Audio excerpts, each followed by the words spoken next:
اب اگر کوئی چاندی کی اور ہے تو صاف کریں گے تو چاندی بنے گی، سونا تو نہیں بنے گا، اور سونے کی اور ہے صاف کریں گے سونا بنے گا۔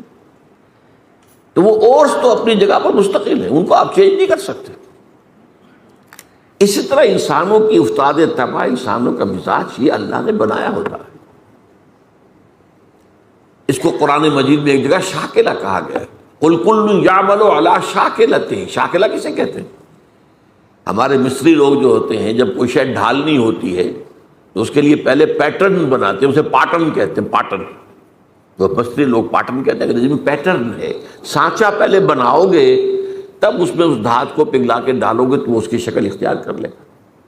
وہ سانچہ جو ہے ہر شخص کی شخصیت کا سانچہ اللہ نے الگ الگ بنایا ہے۔ موٹی موٹی تقسیمیں یہ ہیں۔ ایک تقسیم وہ ہے کہ جو باصلاحیت لوگ ہوتے ہیں، ایک ہے عام آدمی جس کے اندر کوئی خاص صلاحیت ہے ہی نہیں، ان کے بارے میں تو میں کہا کرتا ہوں کہ وہ زندگی نہیں گزارتے بلکہ زندگی انہیں گزارتی ہے۔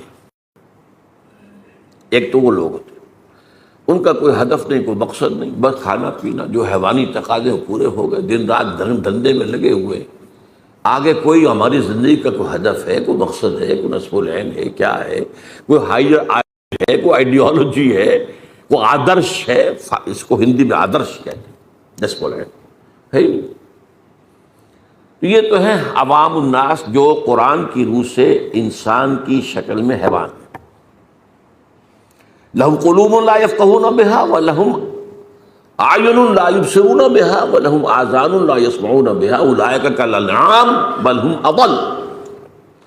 یہ تو چوپایوں کے مانند ہیں بلکہ ان سے بھی گئے گزرے ہیں، اس لیے کہ چوپایا تو پیدا ہی اس سطح پر کیا گیا ہے، اسے پیدا کیا ہے لقد خلقنا الانسان فی احسن تقویم، اور پھر یہ حیوان کی سطح پر زندگی گزار رہا ہے۔ تو ایک جو ان میں صلاحیت کچھ ہے، اب اس میں سے دو طرح کے لوگ نکلے۔ ایک وہ کہ جن کے اندر ایک نیکی اور بدی کی تمیز موجود ہے، اندر حس ہے، مورل لا جسے کانٹ کہتا ہے، جو کچھ سوچتے ہیں، غور کرتے ہیں، چیزوں کو دیکھتے ہیں تو اس سے نتیجہ اخذ کرتے ہیں۔ بنظر عبرہ، جیسے کہ حضور نے فرمایا میرا دیکھنا عبرت کا دیکھنا۔ یہ لوگ وہ ہوتے ہیں کہ جو اپنی سلیم الفطرتی کی وجہ سے اور سلیم العقلی کی وجہ سے حقائق کائنات کے قریب پہنچ جاتے ہیں، یہ صدیقین ہوتے ہیں۔ یہ وہ لوگ ہوتے ہیں کہ ان کے کانوں میں کسی نبی کی آواز آئے گی تو فوراً لپک کر قبول کریں، نو ہیسیٹیشن واٹس ایور۔ کیوں؟ کہ وہ تو وہی کہہ رہا ہے نبی جو ان کے اپنے دل میں ہے۔ دیکھنا تقریر کی لذت کے جو اس نے کہا، میں نے یہ جانا کہ گویا یہی میرے دل میں تھا، اس نے تو میرے دل کی بات کی ہے۔ ایک وہ لوگ ہوتے ہیں کہ جن کو ان چیزوں سے دلچسپی نہیں ہوتی، کھیل کود، یہ وہ، بھاگ دوڑ، کشتی، شکار، یہ وہ، اس میں لگے ہوئے۔ ان کے اندر کی فطرت کے اوپر ایک کرسٹ آ گیا ہوتا ہے، بہت یعنی سخت قسم کا، اوپر چھلکا کہیں کیا کہیں، کرسٹ۔ تو وہ ان حقائق کی طرف توجہ نہیں ہوتی۔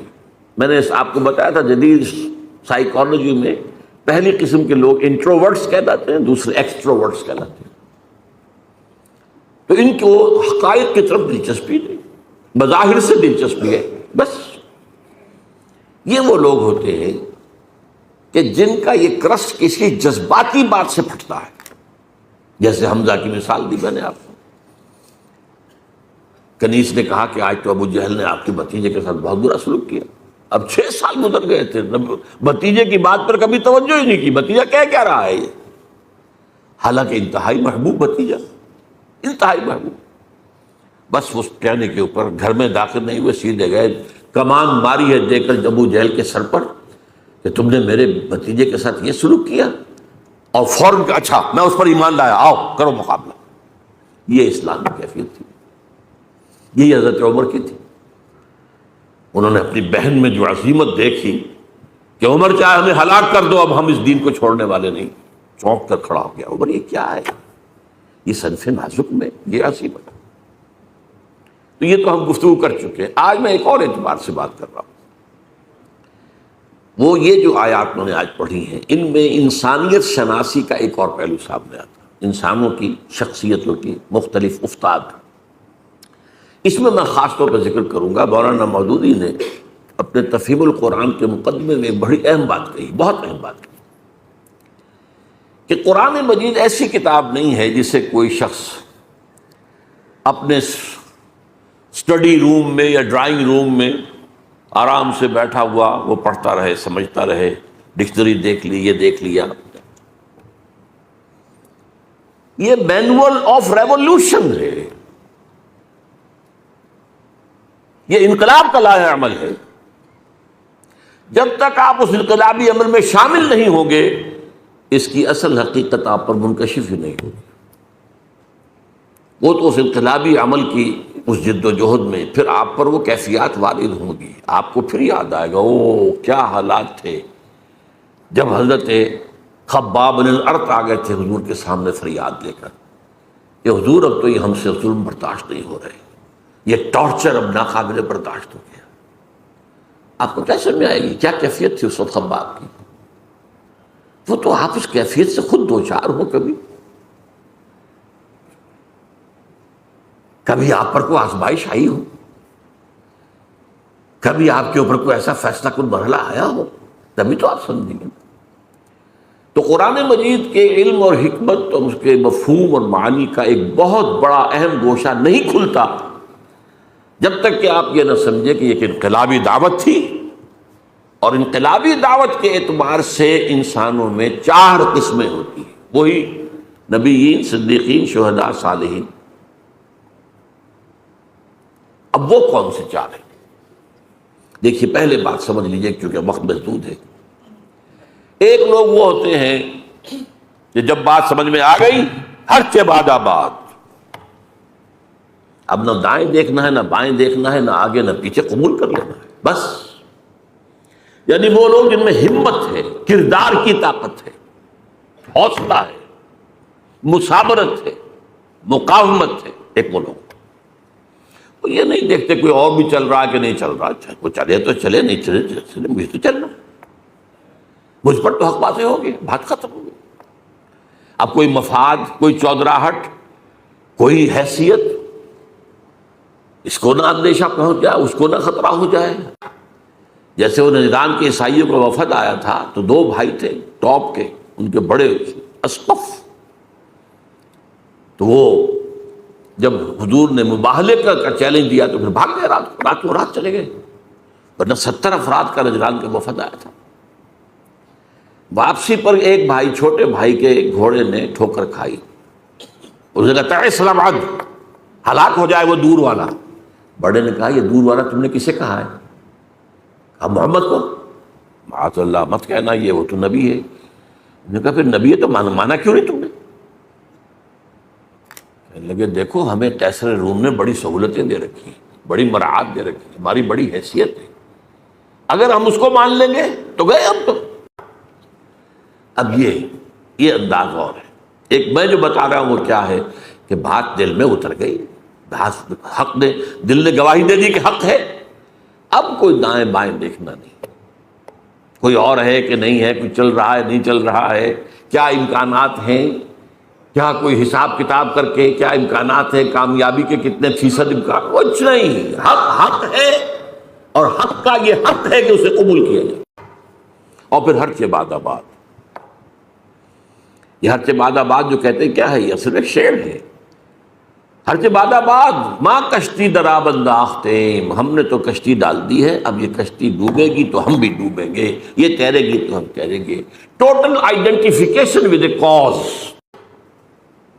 کسی مقصد کے لیے، کسی نصب العین کے لیے، ٹوٹل آئیڈینٹیفیکیشن، یہ ایک طرح کے لوگ۔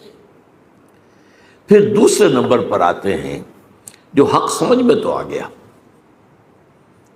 ویسے بھی ہمت میں بھی کچھ کبھی زیادہ نہیں، لیکن وہ دیکھتے ذرا کچھ اور بھی لوگ چلیں، کچھ ابھی تو یہ راستہ ہی پتہ نہیں کیسا آگے آنے والا ہے۔ اچھا 2-4 آدمی آگے چلتے نظر آئے تو حوصلہ ہو جاتا ہے کہ چل رہے ہیں اور بھی چل رہے ہیں۔ جیسے آپ کہتے ہیں انچارٹرڈ سیز، ایسے بھی سمندر ہوتے ہیں جن کے بارے میں پتہ نہیں ہوتا ادھر چٹانیں ہیں کیا ہے، وہ تو جو بنے ہوئے ہوتے ہیں ان کے نقشے، اسی کے مطابق جہاز چلتے ہیں، ادھر ادھر تو نہیں جائیں گے، کیا پتا زیر زمین جو ہے چٹانیں۔ تو بھاگے کیا ہے، کیا ہوگا، کیسے ہوگا، کچھ پتہ نہیں ہے. تو یہ لوگ ذرا جھجکتے ہیں، کھڑے رہتے ہیں، سوچتے ہیں. لیکن جب یہ السابقون الاولون جب پیش قدمی کر کے آگے بڑھ جاتے ہیں، اب ان کی بھی ہمت جو ہے آتی، بھائی ٹھیک ہے انہوں نے چھلانگ لگا دی، ہم بھی لگا دیں. لیکن ہوتے ہیں خلوص کے ساتھ، ان میں تھوڑی سی تاخیر تو ہو جاتی ہے، تھوڑا سا دائیں بائیں کی سوچ تو ہے. کچھ اور بھی ہوں، میرے دائیں بھی کوئی چلنے والا ہو، بائیں بھی چلنے والا ہو. جیسے جنگ میں آپ کو معلوم ہے ہمیشہ دیکھا جاتا ہے میرے دائیں بائیں کون ہے، یہ دائیں بائیں بھی مضبوط ہے کہ نہیں ہے، کمزور آدمی نہ کھڑا ہو. اس حوالے سے یہ ہیں وہ لوگ کہ جو پیروی کرتے ہیں ان اگلوں کی. ایک ہے حق کی پیروی، آگے کوئی نہیں نظر آ رہا لیکن حق حق ہے، قبول کیا بس. تو ان کو کہا والسابقون الاولون من المہاجرین والانصار، پہلے پہل سبقت کرنے والے مہاجرین اور انصار میں سے. اب اس میں دیکھیے زمانی اعتبار سے تو 10 سال کا فرق ہے. انصار میں پہلا مسلمان بھی جو ہے وہ مکے کے پہلے مسلمان کے 10 سال بعد ایمان لائے، دعوت نہیں پہنچی تھی.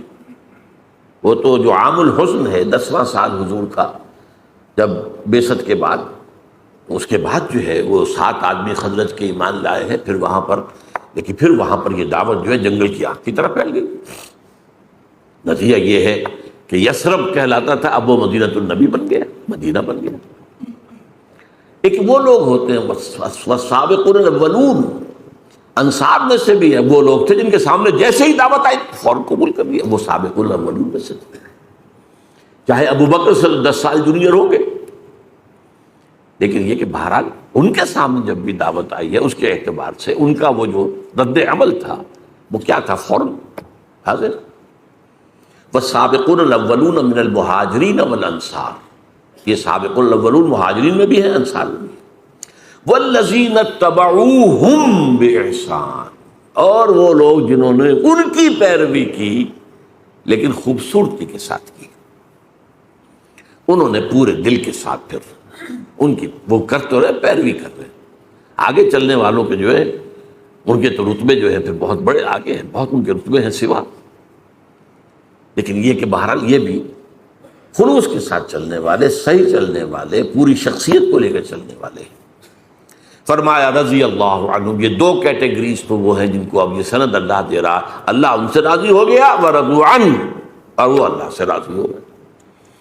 اللہ سے راضی ہو جانا اس دنیا میں بھی، راضی برضائے رب، جو بھی آ رہا ہے اس پر راضی رہنا، اور ایک آخرت میں اللہ راضی کر دے گا انہیں. رضی اللہ عنہم وارضاہم اجمعین، اللہ تعالیٰ ان سے راضی ہو جائے، انہیں راضی کر دے قیامت کے دن.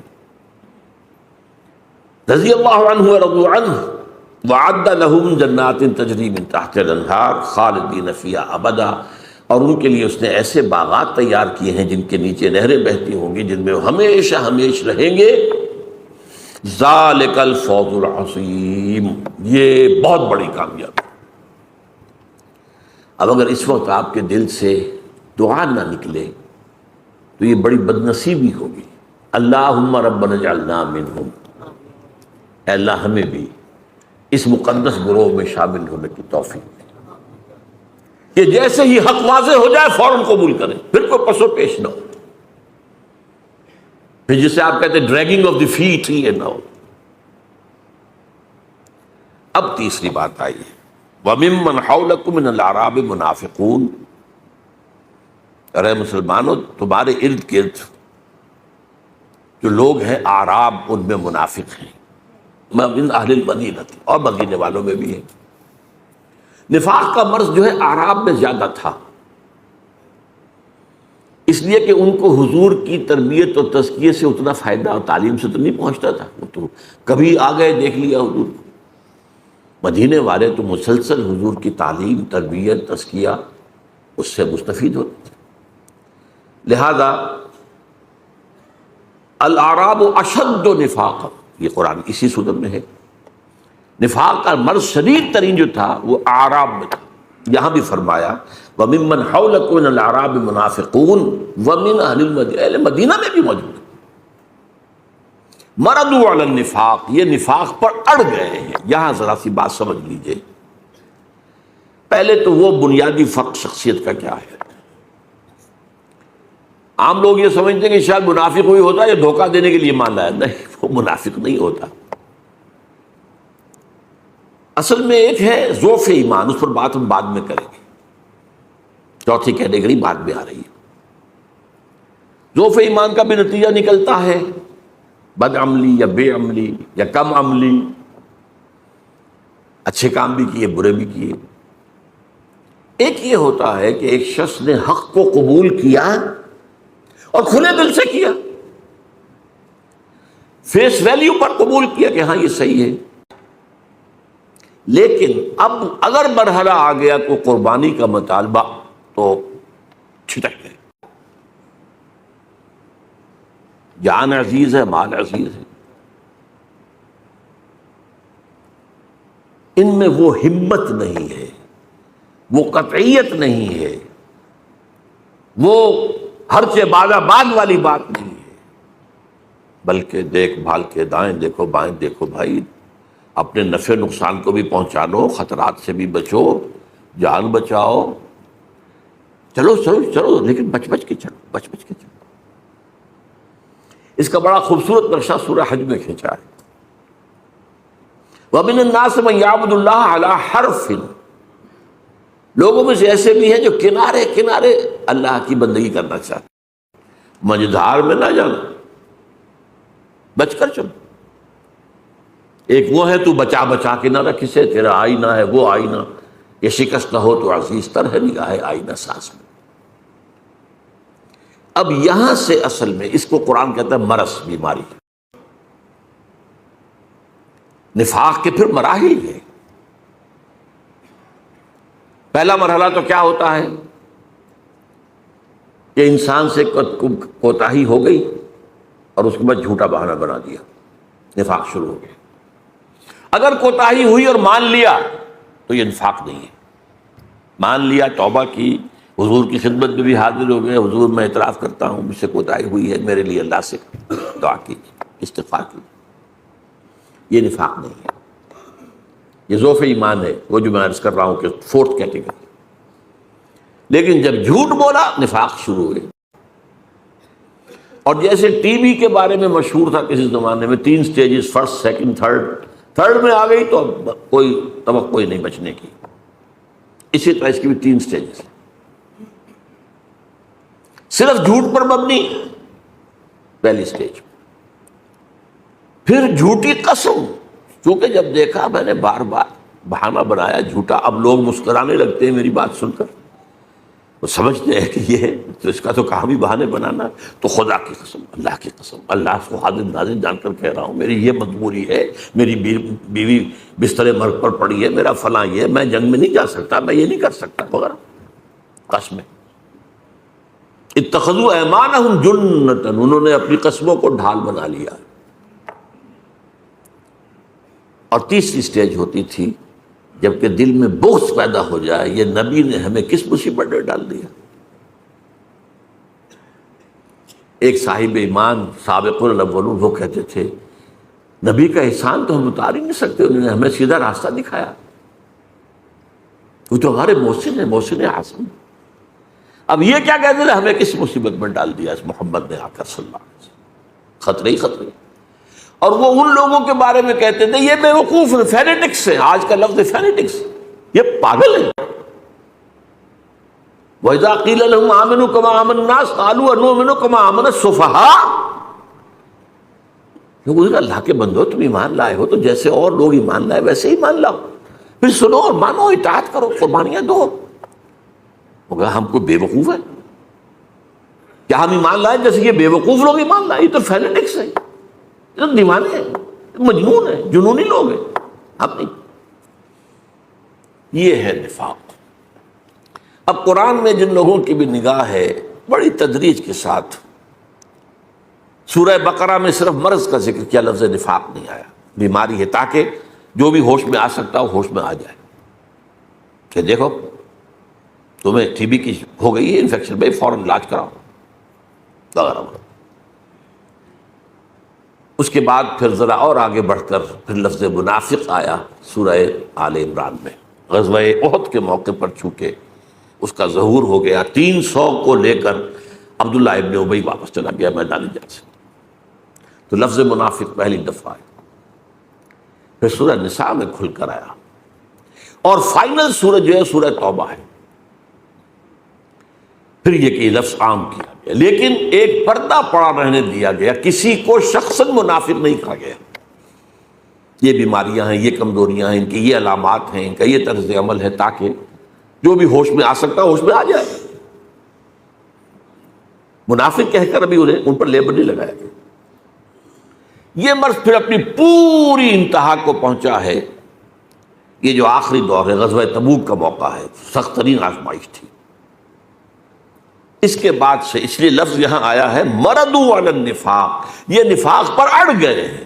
انہیں بار بار تنبیہ کی گئی ہے، بار بار تنبیہ کی گئی ہے، ہوش میں آ جاؤ، ایمان لاؤ، صحیح طریقے پر ایمان لاؤ، اور اپنے اس نفاق کا پردہ چاک کر دو. ان المنافقین فی الدرک الاسفل من النار، منافقین تو آگ کے سب سے نچلے طبقے کے اندر ہوں گے، جہنم کے اندر. ہر طرح کی جس کو کہا جا سکے تعلیم اور ترغیب اس کے حوالے سے، لیکن جب لا علاج ہو گئے اور تھرڈ سٹیج کو پہنچ گئے، اب اس وقت 4 کام کیے حضور نے جو پہلے کبھی نہیں کیے تھے. غزوہ تبوک سے واپسی پر سب سے پہلے آپ نے وہ مسجد زرار کے نام سے جنہوں نے اڈا بنایا تھا اپنا، اسے جا کر آگ لگا دی. اس سے پہلے حضور نے ایک مصلحت کو سامنے رکھا کہ یہ منافقین اوس اور خزرج میں سے ہیں، کوئی قبائلی عصبیت بھڑک اٹھتی ہے اگر ان کے خلاف اگر ہم نے کوئی اقدام کیا. ابھی وہ قبائلی عصبیت لوگوں کے دلوں سے بالکل نکلی نہیں ہے.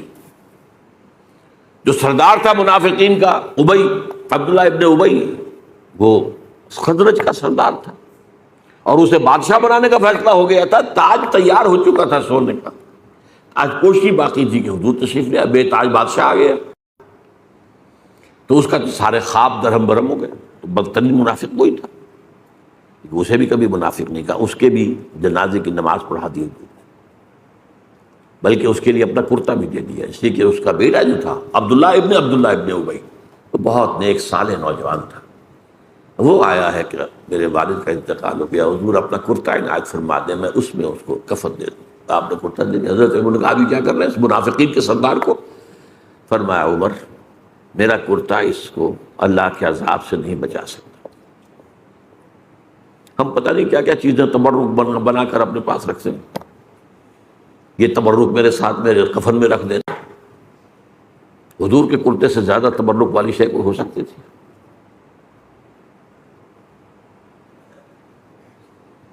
فرمایا میرا کرتا اسے عذاب سے نہیں بچا سکتا. 12 پہلا کام آپ نے یہ کیا، اڈا ان کا جا کے جلا دیا. حالانکہ ایک اشتعال مسجد جلا دی. مسجد ہو سکتا تھا کہ نہیں تھا، نام تو مسجد تھا نا، مسجد، لیکن تھا وہ اڈا منافقت. دوسرا کام یہ کیا کہ آپ نے پردہ چاک کر دیا. حضرت عمر کی روایت ہے رضی اللہ تعالی عنہ کہ جمعے میں آپ نے ممبر سے کہا فلاں ابن فلاں نکل جاؤ تم منافق ہو، فلاں ابن فلاں نکل جاؤ ہماری مسجد سے تم منافق ہو. 36 انسانوں کو آپ نے اس طرح نکال دیا. تیسری بات یہ کی گئی قرآن مجید اسی سورۃ توبہ میں فرمایا گیا کہ اب آپ آئندہ ان میں سے کسی کی نماز جنازہ نہیں پڑھیں گے اور نہ کسی کی قبر پر کھڑے ہوں. اب آخر اور وہ چیز کر دی جس کو میں نے بعد میں پڑھا، 2 آیتیں ہیں. منافقین کا ایک طرز عمل یہ ہوتا تھا کہ اگر کوئی جہاد کا قتال کا معاملہ آیا ہے، یہ ہم سے چندہ لے لیجیے، ہم انفاق کرنے کو حاضر ہیں، اور حضور قبول کر لیا کرتے تھے. اب وہ بھی بند کر دیا گیا. کہہ دیا گیا انفقوا طوعا او کرہا، اے نبی منافقین سے کہہ دیجیے چاہے خوش دلی سے خرچ کرو، انفاق کرو، چاہے مجبوری کو، لن یتقبل منکم، اب یہ قبول نہیں کیا جائے گا. ان کے کوئی چندہ، ان کا کوئی ڈونیشن، ان کا کوئی جو ہے صدقہ آپ نہ لیجیے. انکم کنتم قوما فاسقین، تم یقیناً فاسق لوگ ہو. وما منعهم ان تقبل منهم نفقاتهم الا انهم كفروا بالله،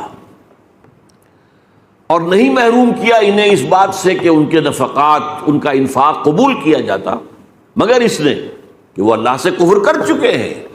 یہ نفاق جب اس سٹیج کو پہنچ گیا تو کفر ہو چکا ہے، اگرچہ کفر ابھی چھپا ہوا کفر ہے، ظاہر نہیں ہے، وہ کفر نہیں ہے جس پر مرتد کہہ دیا جائے، وہ نہیں ہے۔ اس کی مثال میں دیا کرتا ہوں کہ کہیں شہتیر لکڑی کے جو ہوتے تھے، اب تو خیرار شیشے کا زمانہ ہے، تو وہ جو دیمک لگتی ہے وہ اندر ہی اندر چاٹتی رہتی ہے، اندر ہی اندر، لیکن اوپر ایک تختہ رہنے دیتی ہے۔ اتنا ہوش اس انسیکٹ کو بھی اللہ نے دے رکھا ہے، اگر ظاہر ہو گیا تو یہ ہمارا فارم جو ہے یہاں پاچا کر دے گی، اندر کھوکھلا کھوکھلا اچانک بیٹھے گا، جب شیطان جب گرے گا بڑھوئے تو اس کو تو دیمک کھا گئی تھی۔ تو وہ نفاق اندر ہی اندر اندر ہی اندر اندر ہی اندر ایمان کو ختم کر دیتا ہے، ایمان کفر میں بدل چکا ہے، اگرچہ یہ کفر قانونی نہیں ہے، لیکن تم اس سٹیج کو پہنچ چکے ہو کہ جو کفر کی سٹیج ہے۔ اس اعتبار سے اب 4 باتیں ہو گئی۔ ان کا مرکز جلا دیا گیا، نمبر 1، ان کا پردہ چاک کیا گیا، بہت سو کا، سب کا نہیں، بہت سو کا، جو ان میں اہم تر ہوگی۔ حضور کو روک دیا گیا، آئندہ آپ ان میں سے کسی کی جنازے کی نماز نہیں پڑھائیں گے، اور نہ ہی ان کی قبر پر کھڑے ہوں گے، اور ان کا کوئی صدقہ، کوئی انفاق قبول نہیں۔ یہ ہو گیا تیسری جو کیٹیگری تھی۔ وَمِمَّنْ حَوْلَكُم مِّنَ الْأَعْرَابِ مُنَافِقُونَ وَمِنْ أَهْلِ الْمَدِينَةِ مَرَدُوا عَلَى النِّفَاقِ نَحْنُ نَعْلَمُهُمْ سَنُعَذِّبُهُمْ مَرَّتَيْنِ، ہم انہیں دوبارہ 2 مرتبہ عذاب دیں گے، ثُمَّ يُرَدُّونَ إِلَىٰ عَذَابٍ عَظِيمٍ، اور پھر وہ بڑے عذاب میں ڈال دیے جائیں گے۔ آخرت کا عذاب بڑا ہے، اس سے پہلے برزخ کا عذاب ہے، اس سے پہلے دنیا میں بھی عذاب ہے۔ جو پردہ چاک ہوا، جو رسوائی ہوئی، یہ سارے کے ساری چیزیں ان کے لیے عذاب کے درجے میں تھی کہ نہیں تھی۔ اب چوتھی بات آ رہی ہے، وہ آخرون، یہ اصل میں 2 انتہائی چیزیں تو آ چکی ہیں، 2 اوپر، السابقون الاولون من المہاجرین والانصار، سب سے نیچے منافقین، درمیان میں ایک طبقہ ہے۔ وآخرون اعترفوا بذنوبہم، اور کچھ لوگ وہ ہیں جو اپنے گناہوں کا اعتراف کرتے ہیں، اپنی کوتاہی کا۔